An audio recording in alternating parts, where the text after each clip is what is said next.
আমার বাংলা, সঙ্গে থাকুন, সঙ্গে রাখুন। আমার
লাঠি দিয়ে বাড়ি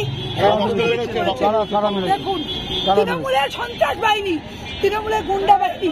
কেন আমরা আন্দোলন করতে এসেছি? পরিষেবা বেহাল, ডেঙ্গু নিরাময় হচ্ছে না, দিনের পর দিন লোক মারা যাচ্ছে, স্বাস্থ্য অবস্থা নেই, পরিষেবা নেই, ডাক্তার নেই, ওষুধ নেই, ৮৩ টাকা পরিষ্কার হচ্ছে না, জঙ্গল পরিষ্কার হচ্ছে না। তাই নিয়ে আমাদের শান্তিপূর্ণ আন্দোলন ছিল। সেই আন্দোলনের মধ্যে তৃণমূলের গুন্ডা বাহিনী, তৃণমূলের ক্যাডার বাহিনী, আর দেখুন সন্ত্রাস বাহিনী কিভাবে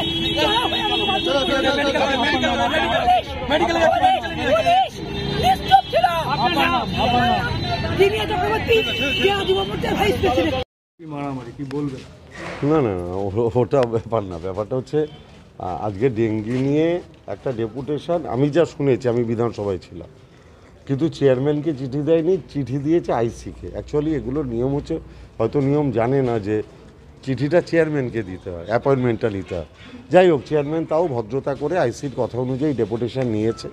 ডেপুটেশন ভিতরে শান্তিপূর্ণভাবে হয়েছে, কিন্তু বাইরে মেয়েদের মারামারি হয়েছে।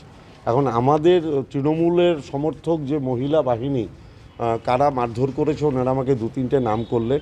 আমি নিশ্চিতভাবেই তাদের ডেকে এই ব্যাপারটা আলোচনা করব, কারণ এই ধরনের মহিলা বাহিনী মানে আমাদের মহিলা সমর্থক, তাদের কথা বলছি, তাদের সাথেই এদের হয়েছে, মানে মহিলা ভার্সেস মহিলা হয়েছে। না আমি জানি না, কোনো পুরুষ যদি থেকে থাকে, আপনাদের কাছে যদি কোনো ছবি থাকে দয়া করে আমাকে দেবেন। আমি তার বিরুদ্ধে, যদি সে দলের ছেলে হয়, দলগতভাবে প্রশান্ত সিংহ রায়, আমি দেখছি কে না না না, যদি ছবি আমাকে দেখাতে পারেন। আমি আমার বিধায়ক হিসাবে কর্তব্য হচ্ছে সবার সাথে কথা বলা, এবং আমি বলে গেলাম এই ধরনের ঘটনা কাঙ্ক্ষিত নয়। এই ধরনের ঘটনা আমাদের বিরুদ্ধে সবাই মিটিং মিছিল করে, সিপিএম তো এত মিটিং মিছিল করে, কোনো দিন এসব হয় না। এটা মূলত বাইরে মহিলাদের সাথে মহিলাদের ঝগড়ার পরিপ্রেক্ষিতে হয়েছে। তথাপি আমি দেখব আমাদের মধ্যে যেসব মহিলাদের নাম আসছে তাদের সাথে কথা বলে কেন এই ধরনের ঘটনা ঘটলো, কারণ যারা আহত হয়েছেন তাদের প্রতি আমার সমবেদনা আছে। আমি ডাক্তারকে বলে গেলাম যাতে তাদের চিকিৎসার সঠিক ব্যবস্থা হয়, আর বাদবাকিটা আমার দলীয় ক্ষেত্রে যা করার সেটা আমি নিশ্চিতভাবে করব। আমি বলতে পারবো না, সেটা ওনারা বলতে পারবো।